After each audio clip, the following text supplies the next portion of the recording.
कर दो, हमें रोड बना कर दो, हमें इस वक्त सोहावा से दूर अफ्तादा इलाके किकरी पोठी में मौजूद हूँ और यहाँ पे सहूलियात का फुकदान है। ना तो यहाँ पे इनके पास रोड है और ना ही जो बुनियादी सहूलत होती है सेहत, ना तो यहाँ BHU है, ना ही यहाँ पे कोई डिस्पेंसरी है।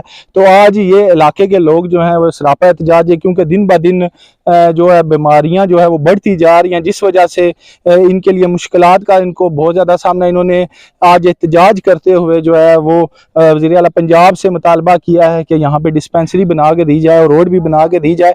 इनसे पूछते हैं कि जब यहाँ से मरीज़ लेके जाते हैं कितना टाइम लगता है और कितना आपका ख़र्चा आता है जब यहाँ से किसी मरीज़ को लेके जाते हैं, और आप हुकूमत से क्या मज़ीद मुतालबा करना चाहते हैं? हमारा मुतालबा है कि हमारे इस इलाके में कोई डिस्पेंसरी, कोई अस्पताल, कोई रोड नहीं है।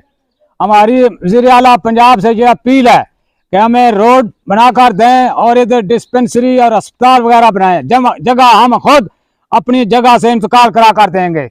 लिहाजा हमारे बच्चे अक्सर बीमार हो जाते हैं, बूढ़े बीमार होते हैं, हम खुद भी बीमार हो जाते हैं, और इधर गाड़ी कोई ले जाना 7-8 हज़ार रुपया हमारा किराया लगता है दीना जेलम का। जी बिल्कुल, इन्होंने कहा है कि जब किसी भी मरीज़ को हम शहर लेके जाते हैं चेकअप के लिए तो 7 से 8 हज़ार रुपया जो हमारा ख़र्चा आता है। और इन्होंने ये ऐलान भी किया है गांव के लोगों ने, अगर हुकूमत यहाँ पे रोड बना के दे या हॉस्पिटल बना के दे तो हम जो यहाँ पे जगह है हम ज़ाती जगह उनको देने के लिए तैयार हैं, क्योंकि इसमें हमारे बच्चों का, हमारे इस अहले इलाका का मुस्तकबिल का मसला है और उनकी सेहत का मसला है। जी।